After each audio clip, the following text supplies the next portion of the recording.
Well, folks, I've done a number of interviews in the last 230 some episodes of the Life is a Marathon show, but I would say that this one particular interview is by far the most overdue of any of the people I have ever talked to, because this gentleman that we are going to hear from in just a few minutes is largely the one responsible for the fact that I have a podcast. I have been a fan and follower and customer and consumer of the wisdom and inspiration of Mr. J.B. Glossinger for many years, long before I even wrote my first book. In fact, JB wrote an endorsement for my very first book, and then he wrote another endorsement for Worry No More. And JB and I have had just this amazing online relationship. We have Skyped and talked by phone many times, and we almost have met in person a couple times. It just didn't work out the few times I've been in Fort Lauderdale. But it is with great pleasure that I introduce to you the amazing Mr. J.B. Glossinger. Hey, Bruce, I'm so glad to be here. Thanks. That was a that was a great intro. Wow. Wasn't it? Excited. I'm excited now. That's awesome. And it's true because, I had started writing and doing my blog, and my social media presence was really starting to build up. And I of course was following you, but I wasn't listening to your podcast, your morning coach.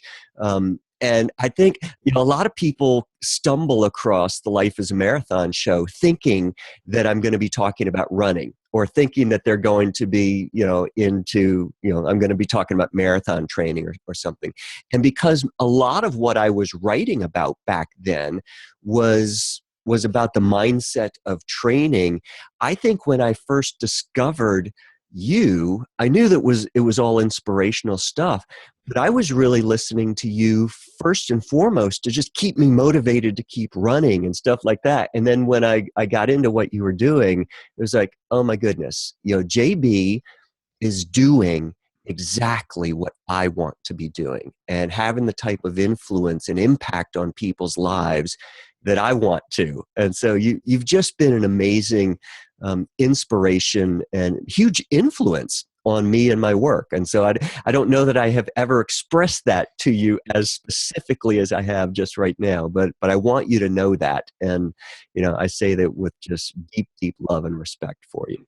I appreciate that too. And that's, what I do, because I do know we all need hope and love and joy and more peace in the world. And, and that's not a cheesy positive thing, but we do need to change the world. It's time that our consciousness shifts. And, if we can all do our part, it's, so many people try to do things in business, like I'm going to reach millions and millions of people. Hey, that's great. But if you just change one life and you help one child or you help one other person, that's what really where the magic starts to occur. And so it just, it's awesome to see you growing and developing and putting more books out and writing and, growing your base. That's what it's all about, those ripples that we create out into the world. Yeah, it is. And, and so one of the things that I've talked about somewhat on my show is that, the beauty of finding your own voice and expressing what's inside of you in your own way. And, I listen to a lot of podcasts as you do too. And it's easy to figure out that, someone's doing a podcast, and it's easy to say, oh, well, they obviously took somebody else's course because they sound just like whatever. And what I've always liked about you is that you're just JB all the time, 24/7. Yeah. And, you're either, you love me for who and what I am, or just move on. And, so if I've ever tried to actually model what I do after anybody, it's probably more so you than anybody. I don't try to sound like JB, but I love that idea of, I'm just going to be Bruce, regardless of what anybody thinks about that. And, like you, enough people do. So Why don't you? Well, I think that's critical. That's, I think, a first point that we can make today is it's all about authenticity. I mean, I believe me, when I first started and I wrote my first book, which was kind of a real challenge. I spent $5,000 on an image consultant. He told me to put a suit Love it. and tie on, and he told me to, be this specific way, and it was just a disaster. And I finally got to the point one day where I said, well, if I'm going to suck at this, which I was going to suck, and I did, I Yeah. might as well be myself, right? And Right. that was the biggest breakthrough ever. And I think so many of us try to write for our grammar teachers because we want approval, or we try to write to be intellectual because we want people to think we're smart, or we speak because we have self-esteem issues and we use speaking as therapy. And the truth is that's you don't want to do any of those things. You want to do it because you love to do it and because it's your passion and it's who you are. And that way you sleep good at night. You don't have to worry about when the camera's on or off. The emperor really does wear no clothes because you're always wearing no clothes, right? Right. You're Right. just you. And I think we live in a society now where that's really hard for a lot of people. And, especially in the Facebook world that we live in, where everybody has the perfect life, Yeah. because everybody sees everybody else's life as perfect. And I think people value the honesty that it's not perfect. Me and my wife have arguments once in a while, not everything is roses and peaches and cream all the time, but I tell you what, the good times are good and the bad times we'll get through. So Exactly. I just think that the first step in becoming more successful in life is really embracing yourself instead of trying to be something for everybody else. And I know that's one of the things people always ask me with that is, well, how do I do it when I go to my job and I got to be this person? Well, you can still be you. Exactly. And that's what people want. I mean, in order to move forward in your job or as an entrepreneur, people want to be around people that think differently. And that's a very important quality of just being yourself. Yeah, because you were created to be you. You weren't created to be me or somebody else. You were created to No. be you, and the right people are going to be attracted to that. The right people are going to value and respect that. When you nailed it. I mean, when you're at your job, whatever it is, not everybody has to be, an entrepreneur. I do believe that everybody is self-employed, whether they know it or not. Yep. Just whoever signs their paycheck, that's their customer. And if you've just got that mindset, you can you just live a happier, more relaxed life because I'm just going to be me. And some days I'm going to be awesome. And some days I'm going to really annoy you. Exactly. And you lose the labels. People say, are you a Yeah. speaker, an author, a teacher, a coach? It doesn't matter. I'm not any of those things. Yes. Yeah. I'm an accountant. I'm a lawyer. We put so much value in these titles. I'm a doctor. And some people, when they get to the pinnacle, which I did, I went to that pinnacle of in business and was on the board of directors, was miserable because I had those titles, but it wasn't me, right? Right. It isn't what I wanted to do. So we got to be cautious about the labels and the things that we put on ourselves and how we identify to those so much, even so much as our clothes and our cars. I drive a BMW, I drive a Maserati, and all of a sudden that's your image. And Yeah. really, that's not you. You're so Right. much more than all of those things. And, that's the first step of really embracing the idea of, I believe what success is finding that peace and then allowing the money and everything else to come as a byproduct. Yeah. Now you've always been wildly successful and a huge motivational, guy with a huge following, right?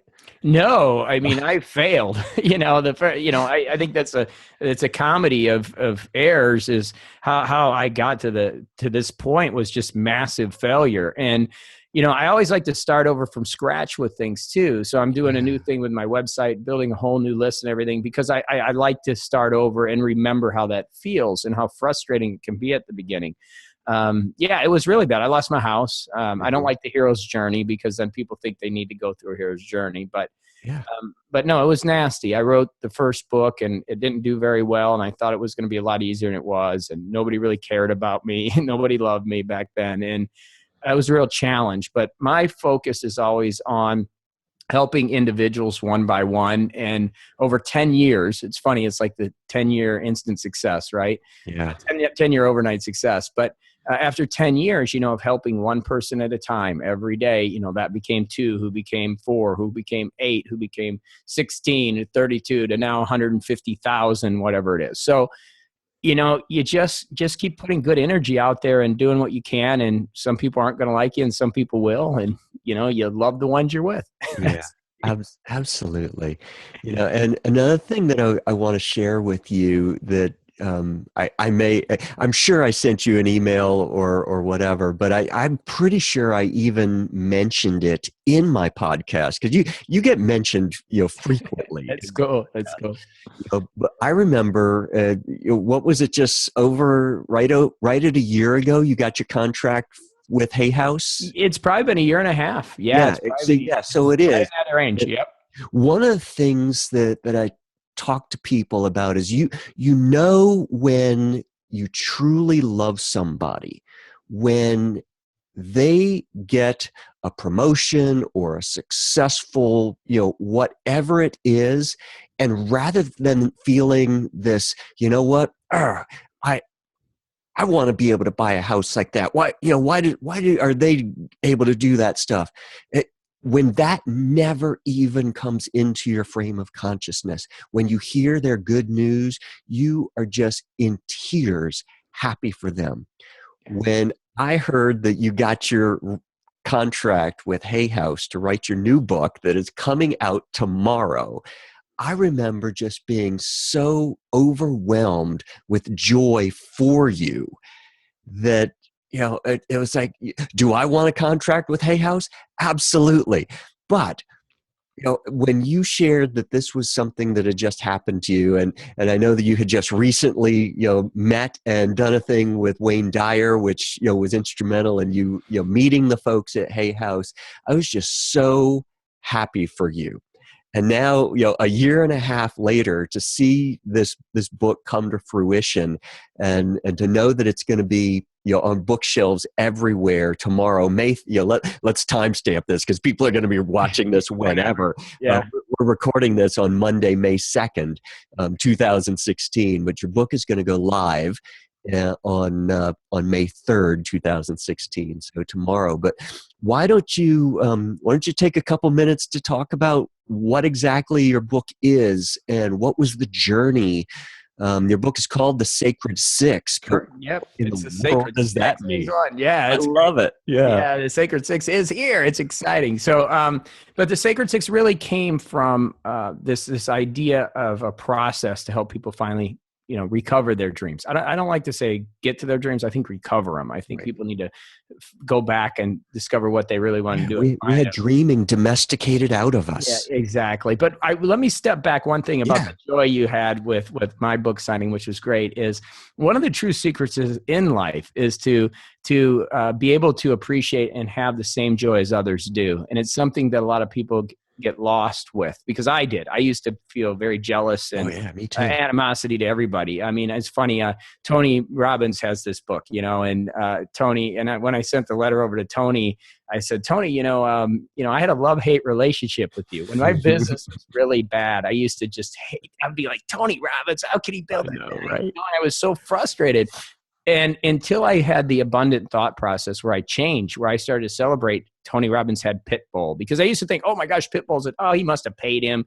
Instead of saying, wow, that's so awesome that Pitbull's there and that's awesome. Or that LeBron James got $100 million contract. I used to be the one to be like, that's just a basketball player. He shouldn't make that much money. Yeah. I learned to channel my have joy with other people as they experience their joy. And it's awesome because you're always experiencing joy for others. Right. And there's a lot of that going on out there, and you can celebrate that. Like when your books come out, it's an awesome experience to go ahead and celebrate that with other people. So I just want to sidebar there because that's a very important point that you made. Yeah. And it helps a lot of people because it's something that I struggled with almost my entire life. And that's what one of the real keys to me finding prosperity was, to change that mindset. But back to Sacred Six. So Sacred Six, the concept actually came from years ago, which is really cool. An Ivy Lee story. I was actually listening to Earl Nightingale. Bruce, I don't know if you remember Earl Nightingale. I remember. Yes, sir. He actually had a lead. I can't remember the exact name. It's something Lead the Field. Yes. It was actually the first album. It was an album, okay, that they made. For those of us that remember albums, it wasn't even a tape. It was an album. And I actually got a tape of the album. And I was listening one day, and he told this story that Napoleon Hill used to tell. And it was about Ivy Lee going to Andrew Carnegie of the Carnegie Steel Mills. And Ivy Lee went into Andrew Carnegie and he said, listen, I've got a technique that will help you. And Andrew Carnegie said, okay, I'm open to listen. I don't need any more ideas. I need more doing, is what he said, but he said, I'll listen. Now, this is like in the 1910s or 20s, right. 1900s, long time ago. And he says, what I want you to do is, he goes, I want you to take out a piece of paper, write down the 6 things you need to do today. I want you to prioritize those things. And I want you to start on number 1 and not go to number 2 until number 1 is done. Okay. And anything you don't finish that day, I want you to carry over to the next day. So Andrew Carnegie started this approach, started doing it. 3 months later, he called Ivy Lee and told him, hey, I implemented this with my management team. It is the best lesson I've ever gotten in 45 minutes or whatever it taken. And he wrote him a check for $25,000, wow. Which is like $200 and a quarter million dollars now. So right. When I heard that, I was like, wow, I can't believe nobody's really talking about this, or, and this is years ago I heard it. So I started to apply it in my life. And so I started to do those 6 things every day. But then I started to understand mission, values, and goals and really put this whole thing together. And I took it from the story from Napoleon Hill years ago about Andrew Carnegie and what he said really helped him dominate the steel industry to a life plan. So I took it from daily tasks to projects to Sacred 6 projects to goals to values to mission, and it really built the whole process. So the Sacred 6 is a textbook. It is a process on right. life. And I'm very proud of it. I know it can help a lot of people because it's a process. So it's how do I get clear, which is the first most important thing. And then how do I execute? And I just love that there's history and foundation to it because a big part of it is focus. And what Ivy Lee was teaching Andrew Carnegie back in the early 1900s was focus. They didn't even have computers then. Right. So if you can imagine that process was yielding results then, right. Imagine how much more it's going to work today with all the distractions we have. Is, if you look at my desk, the iPad Pros here, I'm on this computer. I got another computer here. I got my iPhone. I got, this is distraction central. I'm probably getting so much electronic, radiation right now. I've got 3 screens around me. But the truth is we're just unfocused. And this process is to help you focus in on what's important, but not only that, help you rediscover those dreams and what's important to you, and then show you how to get there to have that freedom, happiness, and peace. Yeah. And it's not just theory for you too. I've known you long enough to know that you actually do this. You live this every single day of your life. Yeah, I do. And what's cool about the book, what I love about it is I actually have a lot of life stories, real people that because Morning Coach has had thousands of members over the years that people have applied this. What I never had was the text, because it's one of those things that's really hard to explain. And so people would take bits and pieces of it, but the whole vocabulary was never put together.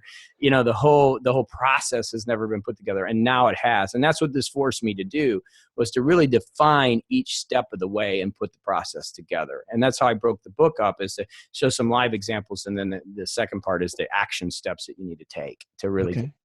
Do you want to hit the high parts about, what are the 6?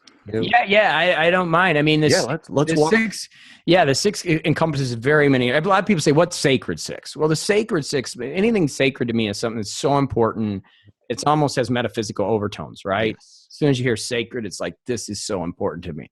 But in life, there are many Sacred 6s. One of the key components is values, is understanding what's important to you. And, understanding the top 6 values in your life gives you a decision-making vehicle, meaning you can say, hey, I want freedom, I want family, I want spirituality, I want relationships, and you understand what's important, and you look at that when you go to make decisions. That's one aspect of it.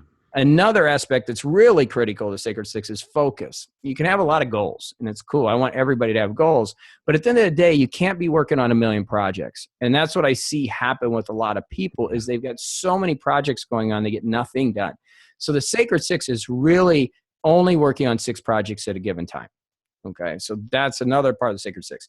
The other part of the Sacred 6 is kind of a timer system, which we really only have about 6 hours to work in a day. Now, I get up at about 6:30 and I'm done by 9:30. I try to golf every day. It's one of my claims to fame. And the reason I can do that is because I apply this process, and I'm really, get up in the morning and I focus in on those hours. And basically the Sacred 6 process is 6 hours, 50 minutes on, 10 minutes off. because we want to focus in on those times. So there's various legs to this Sacred Six table. It's just not one Sacred Six. It's the 6 things that we're doing in values, 6 projects we're working on, and the 6 throughout our life. Now, it does break all the way down to the 6 things you're going to do every day.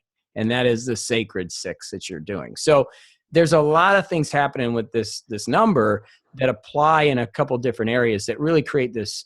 As complicated as it sounds, when you first hear this, it's actually very simple once you get the structure in place. And that's what it does. Yeah, it's what I love about it. I'm so excited to jump through it myself. I haven't worked all the way through it yet, but I got the galley copy, and awesome. Yes, I'm super excited about it.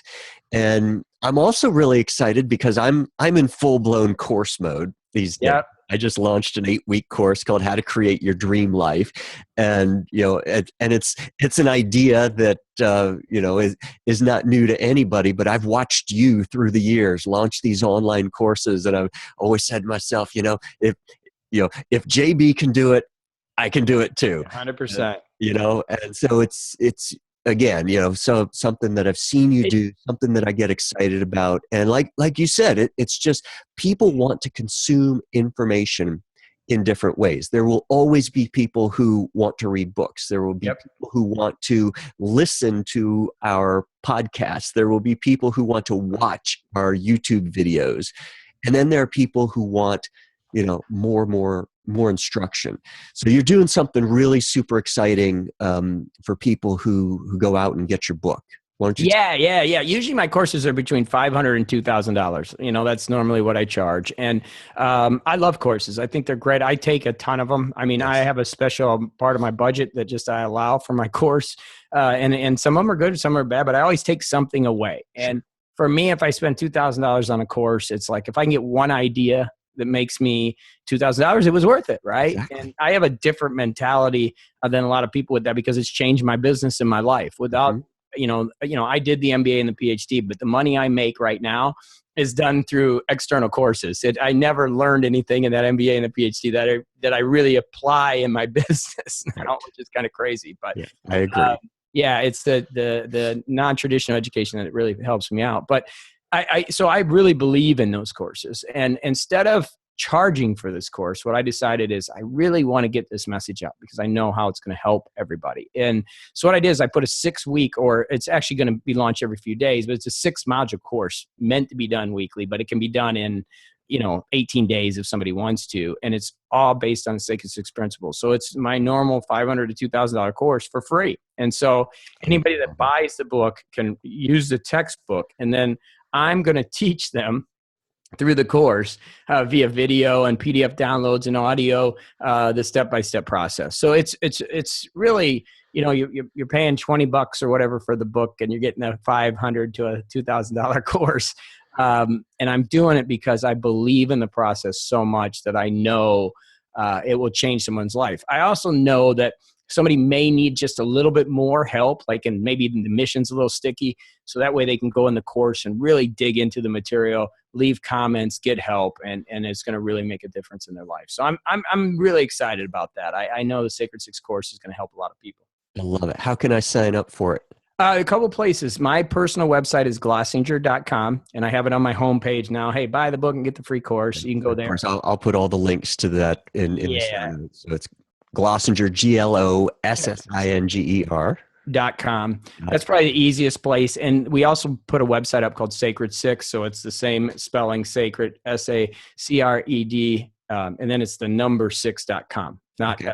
So sacred6.com, and you can access the course there too. Once you purchase, and you just got to put in where you bought it, your order number. And so I don't have to buy the book from your website. No, Amazon, Barnes and Nobles. In fact, I want people to buy them from the bookstores. Go in. A lot of people ask me, how can I help you since you're, putting these courses and doing all that? All I ask is reviews. We're trying to get this message out. So and take action, become a testimonial. That's what I want to see. If you want to share it on social, it's great. But my thing is write a review. If you love it, if you don't like it, that's fine too. Say, hey, JB's a jerk. I'm cool with that. Just No, write the it's review. what we do. We put out so much content out there for free, and so if people value it, here's a way that you can pay it forward: is write a favorable review that somebody else will read. Yeah, exactly. And that's all I'm asking. Our focus is to have a couple hundred reviews. I want to have 100 in 2 weeks that are good quality, real reviews, not all my buddies, right? Right. Exactly. I want real reviews up there. And I really want to impact people. If it hits New York Times, I think it'd be really great, but it's not something that's really motivating me and driving me. What's driving me is to get this out, to see how it's going to help change people's lives and help Right. them get focused and organized. That's what's driving me. Yeah, and it's one of the things that I've always loved about you and your work and your following is, I because I follow you on all the social media, it is just so cool to see people from all walks of life, whether it's somebody who's just a struggling, you know, out of work, I don't know what to do with my life, or somebody who's wildly successful in Hollywood. And, to see her, I won't say her name, but, you've got this, super famous actress, follows you and is retweeting you saying, this guy has changed my life, is just, that's why we do it, Yeah, 100%. And people have always asked me on radio shows, and they say, "Hey, who's your heroes?" And it's the everyday heroes. It's the moms. I everyone. had somebody in Morning Coach the other day say, "Well, I haven't accomplished much. I got two children who are special needs, and I've stayed at home, and I have three children, two are special needs, and I've stayed home, and I haven't been able to write a book or build a business." And I'm just like, God, what am I hearing here? Do you know how awesome you are? I know. Where is our societal values? It's so frustrating for me that that person feels unsuccessful as she's helped two special needs children and her own child as a single mother. And Exactly. that person's a hero to me. I Yeah. mean, and she doesn't feel value in her life because, society, she didn't write a book or she's not on TV, or it's so ridiculous. So Yeah. yeah, everyday heroes are what I believe in. And, when we open the door for a stranger or help a homeless person out or pick up the garbage when you're walking down the street, if we all do those little things, the world is such a better place. And that's the change that I want to see. And if I can help people get a little more abundance and financial freedom and a little more energy, then I win, and we all win. So Right. I'm This is selfish. I what want a great world. Yeah, it's what I tell people, So when one person in the world improves their life or steps in the direction of being the fullest expression of who they were created to be, it makes my life better 100%. because it's the butterfly effect. Everybody, the a rising tide floats all boats, Yep. So when you make your life better, you make the world a better place for me to live in. And Yep. so it's just such an honor and privilege to know you, to call you friend, to work in the same space with the same goals as you. So, folks, everybody listening to this, you're going to want to follow JB. He's everywhere. You just hop on any social media and type in JB Glossinger or morningcoach.com. Listen to his podcast, sign up for his membership site. But absolutely run out and get this book, The Sacred Six. I know he has worked so hard on it, and it's been a labor of love over the last 18 months because I've been following him, watching him, hearing him talk about this. And so JB, I rejoice with you over the successful launch of this book. And Thank you. I'm going to be talking about it wherever and whenever I can to everybody. Appreciate that. Well, it's already successful. I'm happy that it's getting out to the people that it's gotten out to, and the more lives we can touch together, that's what it's about. Amen. So thank you, sir, for being in my life. No problem. Thank you for you being in mine. That's what it's about. We're all in this thing together. Amen. Well, until we see each other again, you be well, my friend. All right. Ciao. Ciao, Ciao. everybody.